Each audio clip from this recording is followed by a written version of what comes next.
যত বেশি ম্যাচ উন্নতির তত সুযোগ। যদি হয় ইউরোপের কোনো দলের বিপক্ষে, তাহলে কথাই নেই। বাংলাদেশ ফুটবল ফেডারেশন বাফুফে চাইছে তেমনটি। এবছর ইউরোপের কোনো একটা দলের সঙ্গে আন্তর্জাতিক প্রীতি ম্যাচ খেলতে চায় বাফুফে। বাফুফের পেশাদার লীগ কমিটির তৃতীয় সভা অনুষ্ঠিত হয়েছে গত শুক্রবার। সভায় সিদ্ধান্ত হয় আগামী 1 থেকে 9 সেপ্টেম্বরের ফিফা উইন্ডোতে বাংলাদেশ জাতীয় ফুটবল দলের আন্তর্জাতিক ম্যাচ খেলবে ইউরোপের কোনো দলের সঙ্গে। সেটি হোমও হতে পারে, আবার অ্যাওতেও হতে পারে। কাদের বিপক্ষে খেলা হবে সেই ব্যাপারে কিছু জানা যায়নি।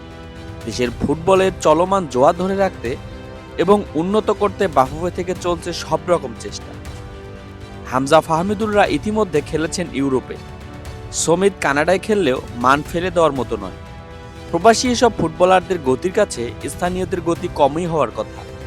ইউরোপের দলের সঙ্গে খেলা হলে নিজেদের আরও ঝালিয়ে নেওয়ার সুযোগ আছে স্থানীয়দের। এদিকে আগামী 10 জুন এএফসি এশিয়ান কাপের ফাইনাল বাছাই পর্বে সিঙ্গাপুরের বিপক্ষে মাঠে নামার আগে একটি প্রস্তুতি ম্যাচ খেলবে বাংলাদেশ। ভুটানের সঙ্গে ম্যাচটি মাঠে গড়াবে 4 জুন। দুটি ম্যাচই অনুষ্ঠিত হবে জাতীয় স্টেডিয়াম ঢাকাতে। আপনার কি মনে হয়, বাংলাদেশ কি ভুটান ও সিঙ্গাপুরের সঙ্গে জিততে পারবে? কমেন্টে জানিয়ে দিন আপনার মতামত। আর ভিডিওটি ভালো লাগলে অবশ্যই লাইক, কমেন্ট ও সাবস্ক্রাইব করে পাশে থাকা বেল আইকনটি অন করে দিন।